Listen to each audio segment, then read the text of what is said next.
I have my mother's mouth and my father's eyes.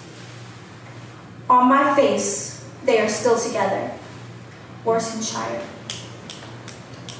When you are the last born child to your separated parents, your bones are the most important thing about you. They turn artifact when the love that made you goes extinct. Preserving them is the duty of divorce. If my folks agreed on anything, it's that I was a picky eater. Mommy stacks my plate with arroz con pollo, watches as I separate the main dish from the side. Papi walks in late from work again, had a side dish of his own before this meal. Wipes the corners of his mouth before either of us could notice. See, my folks were good at shifting focus. If ever they had too much on their plate, they'd speak of how empty mine was instead. Said my eating habits were as poor as they were back home in Panama, but still, mommy turns up the heat. Cause if a Latino family knows anything, it's how to feed away the fear.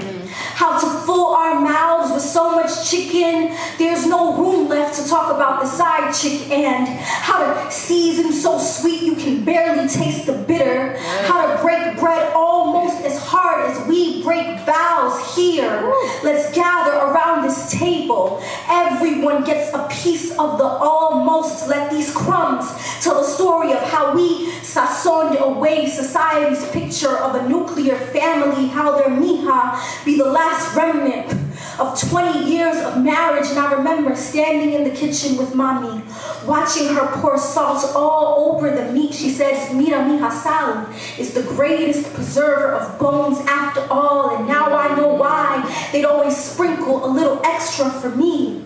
The later dad came home from work, the more food mommy stacked on my plate. And Papi fed me too. Always had a snack waiting for me in his briefcase. And now I know why. You see, they knew they'd split up someday and would need something to show for, so they chose me, fattening me up like the sacrifice they knew I would one day be. And I can hear them now. They say, look at my daughter. Isn't she beautiful? Isn't she enough proof that we were once in love? But divorce has taught me more than love ever could. I've learned 3 things. 1, your marriage is only as healthy as your children. Remember it too.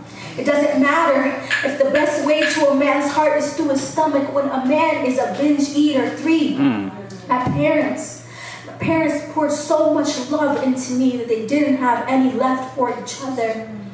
The years have passed. It is my graduation day. We sit around the table as we remember that this is our favorite way to forget. My parents raise a glass to me and say, "Mija, we're so proud of you." And I say, "Mom, Dad, tonight we feast." Thank you so much.